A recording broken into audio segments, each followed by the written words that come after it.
ಓಂ ಶ್ರೀ ಗುರುಭ್ಯೋ ನಮಃ. ಫ್ರೆಂಡ್ಸ್, ಎಲ್ಲರಿಗೂ ನಮಸ್ಕಾರ. ಪ್ರೀತಿಯ ಮೇಷರಾಶಿಯ ಆತ್ಮೀಯ ಬಂಧುಗಳೇ, ಮೇಷರಾಶಿಯ ಅಧಿಪತಿ ಕುಜಗ್ರಹ. ಶಕ್ತಿ, ಧೈರ್ಯ, ಸಾಹಸ.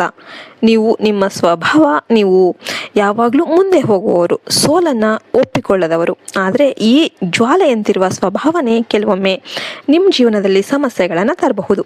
ಬಾಲ್ಯದಿಂದಲೇ ನೀವು ಸ್ವತಂತ್ರ ಯೋಚನೆ ಹೊಂದಿದ್ದೀರಿ. ಯಾರ ಮಾತನ್ನು ಸುಲಭವಾಗಿ ನಂಬದವರು. ನಿಮ್ಮ ದಾರಿ ನಿಮ್ಮದೇ ಆಗಿರುತ್ತೆ. ಆದರೆ ಈ ಸ್ವಭಾವದಿಂದಲೇ ಕುಟುಂಬದಲ್ಲಿ ಕೆಲವು ಸಂಘರ್ಷಗಳು ಎದುರಾಗಿರಬಹುದು.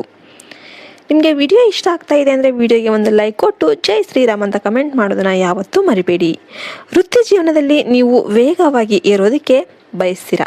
ಆದರೆ 2020ರಿಂದ 2025ರವರೆಗೇನಿದೆ, ಈ ವರ್ಷಗಳು ನೀವು ಎದುರಿಸಿದ ಅಡೆತಡೆಗಳು ನಿಮ್ಮನ್ನು ನಿಲ್ಲಿಸಿವೆ. ನಿಮ್ಮ ಪ್ರಯತ್ನಗಳ ಫಲ ತಡವಾಗಿ ಸಿಕ್ಕಿದೆ. ಕೆಲವೊಮ್ಮೆ ನೀವು ನಾನು ಇಷ್ಟು ಶ್ರಮ ಪಟ್ಟರೂ ಫಲ ಸಿಗ್ತಾ ಇಲ್ಲ ಯಾಕೆ ಅಂತ ಯೋಚನೆ ಮಾಡಿದ್ದೀರಾ ಅಲ್ವಾ? ಆದರೆ ಕೇಳಿ, 2026ರಲ್ಲಿ ಈ ಪ್ರಶ್ನೆಗೆ ಉತ್ತರ ಸಿಗಲಿದೆ. ನಿಮ್ಮ ಪರಿಶ್ರಮದ ಫಲ ನಿಮಗೆ ಮರಳಿ ಬರುತ್ತೆ. ಉದ್ಯೋಗದಲ್ಲಿ ದೊಡ್ಡ ಅವಕಾಶ, ವ್ಯವಹಾರದಲ್ಲಿ ಹೊಸ ದಾರಿ ನಿಮ್ಮ ಜೀವನದಲ್ಲಿ ದೊಡ್ಡ ತಿರುವು ತರುತ್ತೆ. ಪ್ರೇಮ ಜೀವನದಲ್ಲಿ ಮೇಷರಾಶಿಯವರು ತುಂಬ ನಿಷ್ಠಾವಂತರು. ನೀವು ಯಾರನ್ನಾದರೂ ಪ್ರೀತಿಸಿದರೆ ಸಂಪೂರ್ಣವಾಗಿ ಸಮರ್ಪಿಸಿಕೊಳ್ತೀರಾ. ಆದರೆ ಕೆಲವೊಮ್ಮೆ ಆತುರದಲ್ಲಿ ತೆಗೆದುಕೊಂಡ ನಿರ್ಧಾರಗಳು ನಿಮಗೆ ನೋವನ್ನು ತಂದುಕೊಡುತ್ತೆ. 2026ರಲ್ಲಿ ನಿಮ್ಮ ಪ್ರೇಮ ಜೀವನದಲ್ಲಿ ಸ್ಪಷ್ಟತೆ ಅನ್ನೋದು ಬರುತ್ತೆ. ಸತ್ಯವಾದ ವ್ಯಕ್ತಿ ನಿಮ್ಮ ಜೀವನಕ್ಕೆ ಪ್ರವೇಶ ಮಾಡಬಹುದು. ಆರೋಗ್ಯದ ವಿಷಯದಲ್ಲಿ ನಿಮ್ಮಲ್ಲಿ ಶಕ್ತಿ ಹೆಚ್ಚು, ಆದರೆ ಒತ್ತಡ, ಕೋಪ ಮತ್ತು ಅತಿಯಾದ ಆಲೋಚನೆ ನಿಮ್ಮ ಆರೋಗ್ಯವನ್ನು ಹಾಳು ಮಾಡಬಹುದು. ತಲೆನೋವು, ರಕ್ತದ ಒತ್ತಡ, ನಿದ್ರಾಹೀನತೆ ಸಮಸ್ಯೆಗಳು ಕಾಣಬಹುದು. ಆದ್ದರಿಂದ ಯೋಗ ಮತ್ತು ಧ್ಯಾನ ಅತ್ಯಂತ ಮುಖ್ಯ. ಈಗ ಪ್ರಮುಖ ರಹಸ್ಯ, 2026 ಮಾರ್ಚ್ ನಂತರ ನಿಮ್ಮ ಜೀವನದಲ್ಲಿ, ಈ ಏಪ್ರಿಲ್ ನಂತರ ನಿಮ್ಮ ಜೀವನದಲ್ಲಿ ಅಚ್ಚರಿಯ ಬದಲಾವಣೆಗಳು ಅನ್ನೋದು ಶುರುವಾಗುತ್ತೆ.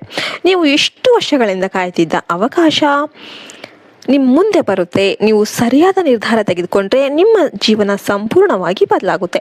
2027 ಮತ್ತು 2028ರಲ್ಲಿ ನೀವು ದೊಡ್ಡ ಸಾಧನೆ ಮಾಡಬಹುದು. ಮನೆ, ಕಾರು ಅಥವಾ ಆಸ್ತಿ ಗಳಿಸುವ ಯೋಗ ಇದೆ. ಸಮಾಜದಲ್ಲಿ ಗೌರವ ಅನ್ನೋದು ಹೆಚ್ಚಾಗುತ್ತೆ. ಆದರೆ ಎಚ್ಚರಿಕೆ, ನಿಮ್ಮ ವೇಗವೇ ನಿಮ್ಮ ಶತ್ರು ಕೂಡ ಆಗಬಹುದು. ಯೋಚಿಸದೆ ತೆಗೆದುಕೊಳ್ಳುವ ನಿರ್ಧಾರಗಳು ಸಮಸ್ಯೆ ತರಬಹುದು. ಯಾರನ್ನು ಕಣ್ಮುಚ್ಚಿ ನಂಬೋದಕ್ಕೆ ಹೋಗಬೇಡಿ. ವಿಶೇಷವಾಗಿ ಹಣದ ವಿಷಯದಲ್ಲಿ ಜಾಗ್ರತೆ ಇರಲಿ. ಸಂಬಂಧಗಳ ವಿಷಯದಲ್ಲಿ ಸಿಂಹ ಮತ್ತು ಧನು ರಾಶಿಯವರ ಜೊತೆ ಉತ್ತಮ ಹೊಂದಾಣಿಕೆ ಅನ್ನೋದು ಇರುತ್ತೆ. ಆದರೆ ಕರ್ಕ ಮತ್ತು ಮಕರ ರಾಶಿಯವರ ಜೊತೆ ಕೆಲವೊಮ್ಮೆ ಭಿನ್ನಾಭಿಪ್ರಾಯಗಳು ಅನ್ನೋದು ಉಂಟಾಗಬಹುದು. ನಿಮ್ಮೊಳಗೆ ಒಂದು ಅಸಾಧಾರಣವಾದ ಶಕ್ತಿ ಇದೆ. ನೀವು ನಾಯಕತ್ವದ ಗುಣ ಹೊಂದಿದ್ದೀರಿ. ನೀವು ಜನರನ್ನ ಮುನ್ನಡೆಸುವ ಶಕ್ತಿ ಹೊಂದಿದ್ದೀರಿ. ಆದರೆ ಈ ಶಕ್ತಿಯನ್ನ ಸರಿಯಾದ ದಾರಿಗೆ ಬಳಸಿದರೆ ಮಾತ್ರ ಯಶಸ್ಸು ಅನ್ನೋದು ಸಿಗುತ್ತೆ.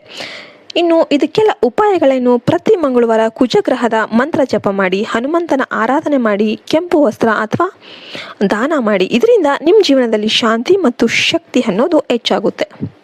ಜ್ಯೋತಿಷ್ಯದ ಪ್ರಕಾರ ಮೇಷರಾಶಿಯವರು ಕರ್ಮಯೋಧರು. ನೀವು ಹೋರಾಟದಿಂದಲೇ ಯಶಸ್ಸನ್ನು ಪಡೆದವರು. ನಿಮ್ಮ ಜೀವನದಲ್ಲಿ ಕಷ್ಟಗಳು ಬಂದರೂ ನೀವು ಅದನ್ನು ಜಯಿಸುವ ಶಕ್ತಿ ಹೊಂದಿದ್ದೀರಿ. 2026 ನಿಮ್ಮ ಜೀವನದ ಹೊಸ ಅಧ್ಯಾಯ. ನೀವು ಇಷ್ಟು ವರ್ಷಗಳಿಂದ ಅನುಭವಿಸಿದ್ದ ಎಲ್ಲ ಕಷ್ಟಗಳಿಗೆ ಈಗ ಫಲ ಅನ್ನೋದು ಸಿಗುತ್ತೆ. ಒಂದು ವಿಷಯ ನೆನಪಿಡಿ, ನಿಮ್ಮ ಜೀವನದ ಅಗ್ನಿ ನಿಮಗೆ ಬೆಳಕು ನೀಡಲು ಬಂದಿದೆ, ಸುಡಲು ಅಲ್ಲ. ಫ್ರೆಂಡ್ಸ್, ನಿಮ್ಮ ಮೇಲೆ ನಿಮಗೆ ನಂಬಿಕೆ ಇಡಿ, ದೇವರ ಮೇಲೆ ಭಕ್ತಿ ಇಡಿ, ನಿಮ್ಮ ಗುರಿ ಕಡೆಗೆ ಧೈರ್ಯವಾಗಿ ನಡೆದುಕೊಂಡು ಹೋಗಿ. ಈ ವಿಡಿಯೋ ನಿಮಗೆ ಇಷ್ಟ ಆಯಿತು ಅಂದರೆ ಜೈ ಮಹಾಲಕ್ಷ್ಮಿ ಅಂತ ಕಮೆಂಟ್ ಮಾಡಿ, ವಿಡಿಯೋಗೆ ಒಂದು ಲೈಕ್ ಕೊಟ್ಟು ನಿಮ್ಮ ಸ್ನೇಹಿತರ ಜೊತೆ ಶೇರ್ ಮಾಡ್ಕೊಳ್ಳಿ. ಮತ್ತೆ ಇನ್ನೊಂದು ವಿಡಿಯೋದಲ್ಲಿ ಭೇಟಿಯಾಗೋಣ. ಅಲ್ಲಿಯವರೆಗೆ ನಮಸ್ಕಾರ. ಜೈ ಹಿಂದ್, ಜೈ ಭಾರತ್ ಮಾತೆ. ಹರಿ ಓಂ ತತ್ಸತ್. ಸರ್ವೇ ಜನ ಸುಖಿನೋ ಭವಂತು.